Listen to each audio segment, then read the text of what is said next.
Association દ્વારા વિરોધ। મૌન કી બાત નામથી મૌન રેલી કાઢવામાં આવી। સૂચિત જંત્રીમાં 200 થી 2000 ગણો વધારો થતા આક્રોશ। જંત્રીના વધારાને બિલ્ડર લોબીએ ગણાવ્યો અસહ્ય। બિલ્ડર સહિત કોન્ટ્રાક્ટર્સ મજૂરો પણ રેલીમાં જોડાયા। બિલ્ડિંગ મટીરિયલ્સના વેપારીઓ પણ મૌન રેલીમાં જોડાયા હતા। મહત્વપૂર્ણ છે કે રાજકોટમાં ટીઆરપી ઝોન અગ્નિકાંડ બાદ રિયલ એસ્ટેટ ઉદ્યોગ પહેલા જ મંદીમાં છે અને તેમાં જંત્રીના સૂચિત ભાવ વધારાને પગલે પડ્યા પર પાટું જેવી સ્થિતિ છે। ત્યારે સૂચિત જંત્રી રદ કરવામાં આવે અને સરકાર વૈજ્ઞાનિક ઢબે બધું જોઈને પછી જંત્રીના ભાવ નક્કી કરે।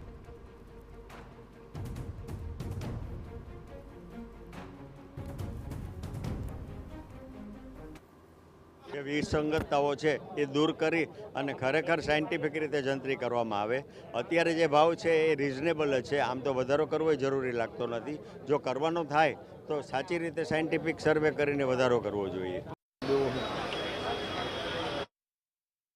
બિલ્ડર એસોસિએશનના સભ્યો જિલ્લા કલેક્ટરની કચેરીએ પહોંચ્યા હતા। તેમને આવેદનપત્ર પાઠવ્યું હતું અને આ અંગે સત્વરે કોઈ પગલાં લેવામાં આવે તેવી માંગ કરી છે।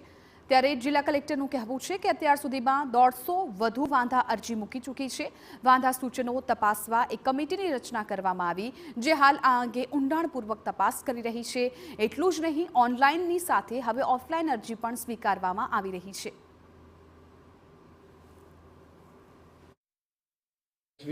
ઓનલાઈન પોર્ટલમાં વાંધા સ્વીકારવાની પ્રક્રિયા ચાલુ કરી દીધી છે।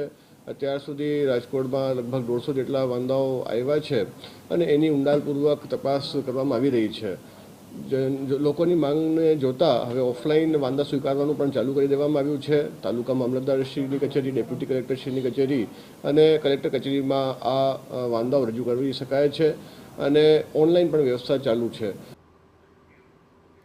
શિયાળાના દિવસ